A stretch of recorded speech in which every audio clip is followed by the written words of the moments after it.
Hey everyone, my name is Adam, and this is my senior share.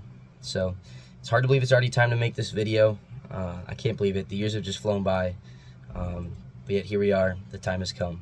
So yeah, as I look back on the last 3 years that I've spent here at college and a part of this InterVarsity chapter, they've truly been some of the most blessed years of my life, and it's very sad to think about leaving it, but I'm very excited to see what the Lord has in store for me next, and how He's gonna continue to be at work in my life after this point. But really, when I look back, I just think of all the opportunities.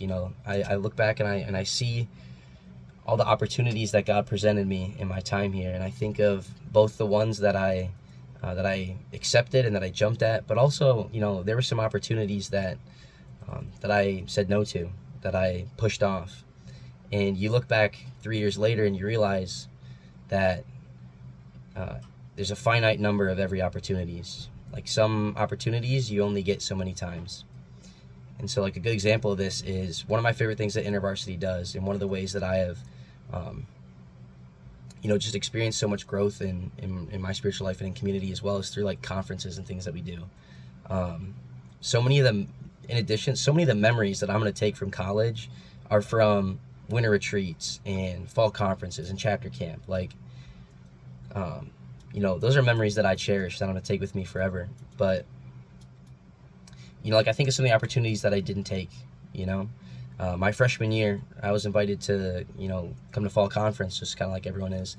And I was asked personally by my life group leader to go to fall conference. And my thought process was, as a freshman, I was like, I've done nothing but meet people for the last 2 months. Like, I'm kind of over it. Like, I'm just a little bit tired of it. So I just said no. And, I look back now and, like, I went to fall conference the next year and I loved it. And then I only got to go one more time. Like, the opportunities are finite. You can't get these opportunities back. And so I just, if I can leave you with any wisdom, it's, recognize that your time here is precious. I can guarantee you it's going to go by really, really fast. You're going to look back someday and, like, you're going to look back and just, like, you're not going to believe how fast it went, truly. And so I guess for me, I've also recognized just how much the Lord multiplies your efforts. And so if He presents you with opportunities, take them. Like, take them and wait and see what He does with the efforts that you give Him. Go to the conferences, go to life group. If you get asked to step up or to help out with something in some way, do it. I mean, if you have the opportunity to form meaningful connections with people that you live around, do it. If you have opportunities to have spiritual conversations, do it. I mean, you never know what the Lord is going to do and how He's going to multiply your efforts. Like, be generous with your efforts and your time here. Like, there was a guy that lived on my floor my freshman year, and his name was Bryce. And he was a cool dude, and he liked to get to know everybody. And I just became friends with him because he wanted to go to the gym with me. And so, like, we would go to the gym together, 2 or 3 times a week my freshman year when we both lived in Wells. And, like, for some reason, there were just all these opportunities to, like, talk about my faith with him at the gym. He'd be like, oh, like, what did you do, like, yesterday or whatever? Like, what have you been up to this week? What are you getting involved in? We were freshmen, so he's curious, like, what we were involved in. And I was like, well, I just had Bible study yesterday, And I just get to have, like, these spiritual conversations with him. And, I really was a gardener in that case. I was, like, nurturing the seed, I think, that had already been planted in him. Maybe he was already curious. But I wasn't the one that God sent to reap the harvest for him. He never, gave his life to Christ or anything in the time that I knew him. But just like a month ago, I get a text from him, and he says, hey, this is Bryce. Like, I haven't talked to him in like a year. And he's like, I got to tell you about some cool things going on in my life. And then the last thing he says is, including my newfound love for Jesus. And I was like, wow, okay, like I want to have this conversation. So I set up a call with him the next day, and here he's explaining to me uh, how he was evangelized to in a Costco by some coworkers of his, and he now is involved in a small group, and he began to, and for the first time in his life, he was telling me how he began to know Jesus, and like it was changing his life. And when he thought about how it was changing his life and he wanted to share like what the Lord was doing in his life, he remembered that I talked to him about my faith my freshman year. He remembered that like that I was interested in spiritual things, and got to talk to him about it. And so he's like, I want to tell Adam. And I couldn't believe that. Like, the Lord multiplies the efforts that you give him. And so like take every opportunity to get involved. They're finite. You're going to look back, you're going to wonder where the time's gone. And you can't get any of these opportunities back.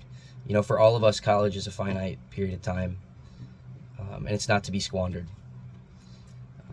And also, because it goes by so fast, I'd also say take time to look back, to see how far you've come, and just to recognize what the Lord has done in your life as well.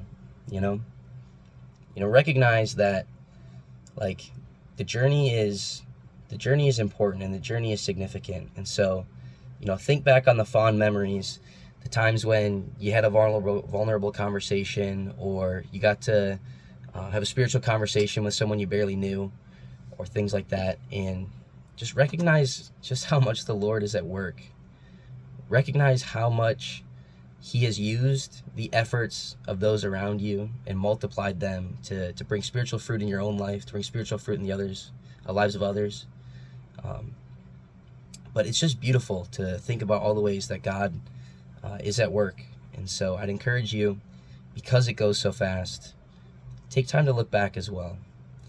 And so I'm using up a lot of my time here, but I also wanted to tell you about my favorite proverb, okay? It's Proverbs 4:7. The beginning of wisdom is this: get wisdom. A lot of us come into college, we're young, and college is like the perfect catalyst and opportunity for us to spend time gaining wisdom. And so take every opportunity to do that as well. What we learn from that proverb is that wisdom isn't something that occurs naturally, that you just have, right? The beginning of wisdom is this: get wisdom. It teaches us that wisdom is something that you need to obtain, that you need to seek out, that you need to get from somewhere. And so if you have the opportunity, maybe it's a life group leader that has some wisdom for you. Maybe it's guest speakers at Epic. Maybe it's Luke Francis. Maybe it's could be any of these things. But we're getting a lot of knowledge here at college, but spend time getting some wisdom as well. And so it's been an absolute pleasure getting to be involved in InterVarsity Christian Fellowship. And I'm going to be praying for you guys all the time, even after I'm gone. And so God bless you all.